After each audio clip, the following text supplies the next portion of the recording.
Good morning.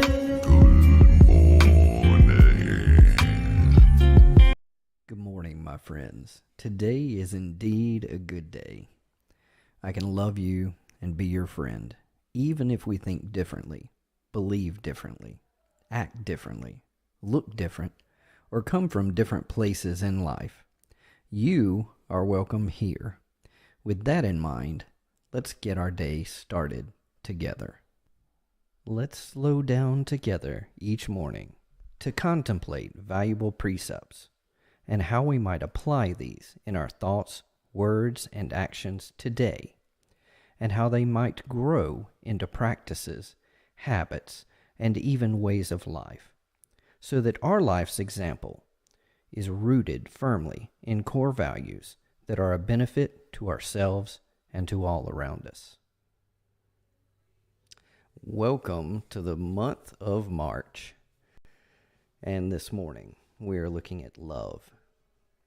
And when we talk about love, we're not just talking about an emotional feeling, but an unselfish concern for others, and not just the concern itself, but an active concern that drives action, that drives things. So it's not just a feeling or even good intentions, but it produces something in our life. Love. We can know love as patient and kind. Now, some of you may recognize this. You may have been at a wedding or a ceremony or something before, and some of this wording may seem familiar because these bullets are not just my own my own musings and thought. They're an outline of a piece of scripture that's very common to be used at marriages. But a marriage is not the only place where love should exist. Love should exist between friends and neighbors and even strangers, and parents and children and families. But we all know that our relationships, love should exist in all of our relationships. But if you're like me, I can admit that is not true of every relationship. That is not true of just me in my natural state. I do not naturally nail all of these items, which is why I contemplate them and chew on them in the morning to make myself remember them. And maybe I'll make a small improvement today and make that a part of my life. And over time, maybe all of these rough edges will be knocked off, and I won't be so rough to be around. Maybe I'll be smoothed out so that I don't scratch those up who are around me as much as I usually do. So love that we're talking about is patient and kind. Now, what does that mean?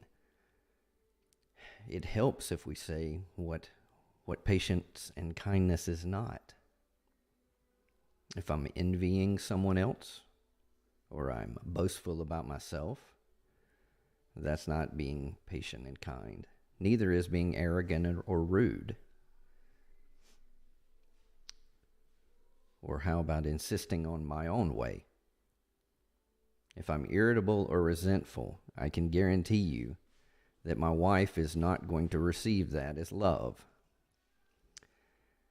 And if I am looking to do things that I know are wrong, or I'm seeking revenge, that is not loving. That is not being patient and kind with others. We also need to be patient and kind with ourselves. Now, love also is tied closely with truth and transparency and honesty. And someone might step back and say, oh, well, I can't be truthful and transparent and honest with my wife or with someone because it would damage the relationship. No, it would deepen the relationship. It may hurt for a short time to be completely transparent and truthful and honest. It may have a short-term cost, but it always provides a long-term benefit. It is always the loving thing to be accountable ourselves, to hold others accountable, but to do it in a patient and kind manner. Truth without patience and kindness is harsh, and that is not what we're talking about. We're talking about love. Love forgives when wronged. You're going to be wronged in this world because everybody, just like me, is imperfect. We all have rough edges. None of us walk love perfectly with everyone around us every day. We make mistakes. We hurt each other. If we're willing to forgive, if we're willing to not let our own arrogance, our own selfishness demand from others, we will forgive. We may ask for accountability. We may set expectations and proper boundaries, but we will forgive. Also, someone who loves is going to believe instead of trusting doubts. Now, that doesn't mean they're going to believe lies and believe words when the evidence proves completely the opposite.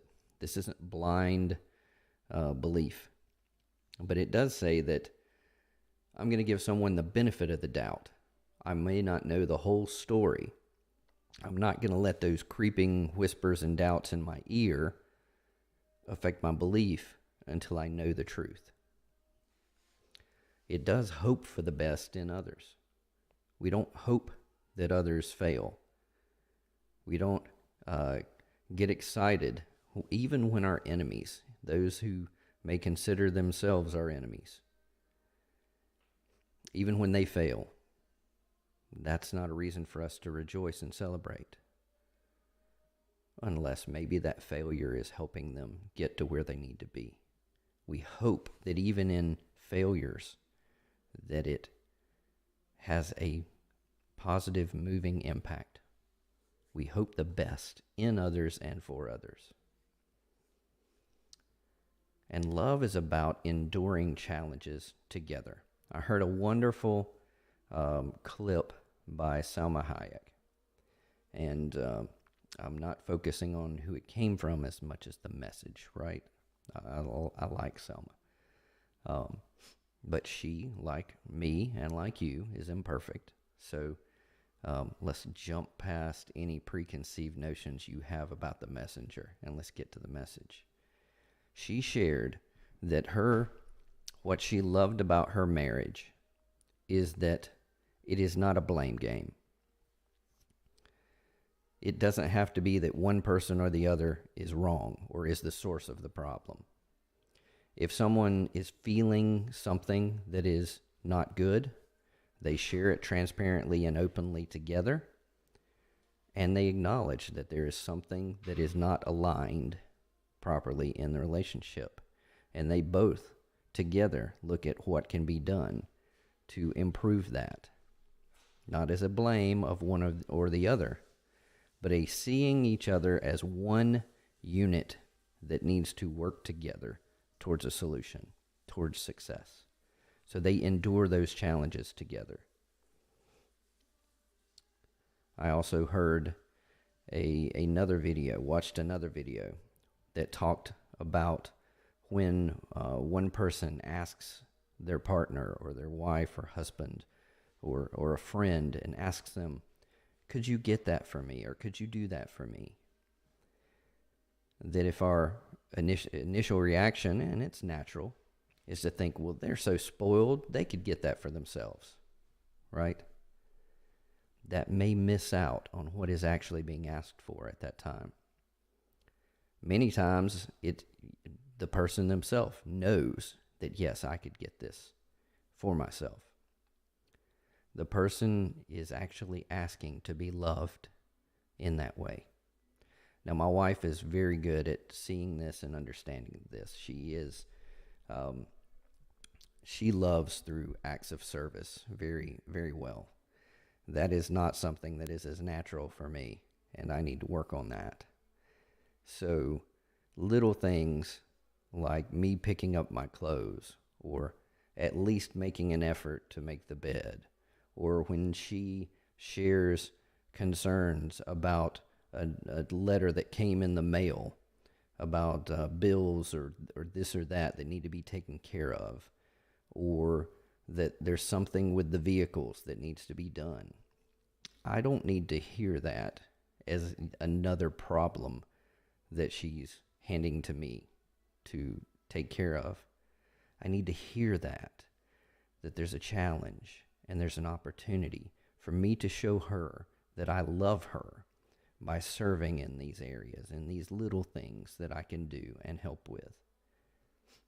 So for me, these are the things that are fresh on my mind and that I'm chewing on this morning. Love. Not just a feeling, but an unselfish, caring for others' needs that drives us into action. I have a lot of work to do today. I hope you do too. Go out, let's love well today, and let's be better at love. I love you, and hope you have a wonderful day. If you want to talk about anything, reach out. I love the back and forth. It encourages me so much. Take care. God bless.